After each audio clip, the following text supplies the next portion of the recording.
Here are some common mistakes that you'll probably make in Phantom Forces.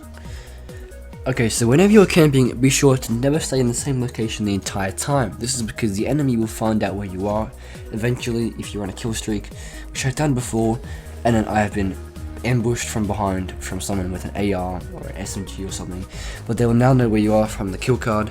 So changing locations of where you're camping constantly can actually improve this, and it will make it harder for the enemy to come and find you and kill you.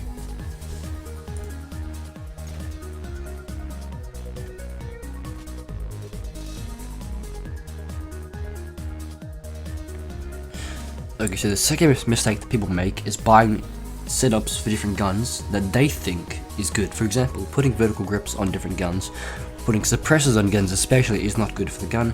So go research the best setup for that gun that you want to put the setup on, and go look more into it, and not just put the setup that you think on it, because you'll either get judged in the chat or your gun will not perform very well at all, especially with suppressors. Okay, so I see a lot of people do this, and they use a gun that sucks at long range and it's good at close range. So for example, the PP19 Bison here, it genuinely just sucks at long range, but it's really good at close range. So look at the stats of your gun before you use it, and look at how good it is at certain ranges before you actually go and use it on different maps.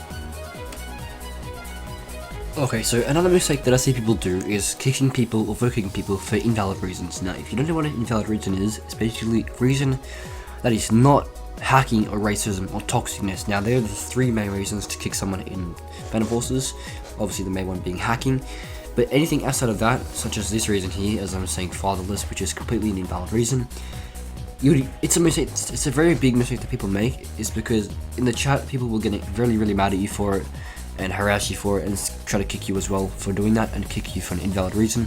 So try not to do that at all, otherwise you can potentially get banned for it, and it's just not the right thing to do at all.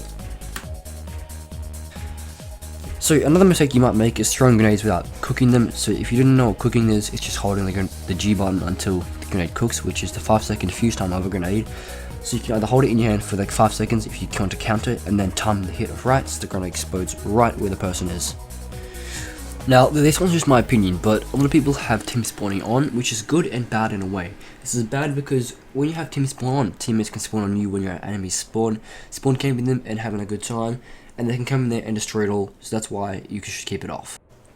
Okay, last but not least, I see this everywhere in every lobby I go in. It's when someone calls out a hacker, they will always call out the hacker, aimbot, and all this, they'll reason it, but they will never actually say who the hacker is. So whenever you see a hacker, say it's a hacker, but then say the actual person. Alrighty guys, that concludes the video. I hope you enjoyed it. Please be sure to subscribe, because you know I'm on the road to 1,000 subs. So if you do want to subscribe, please do. It helps me out a lot and boosts my self-esteem, because you know that's always good. But anyway, I hope you enjoyed the video, and I'll see you guys in the next one. Peace out.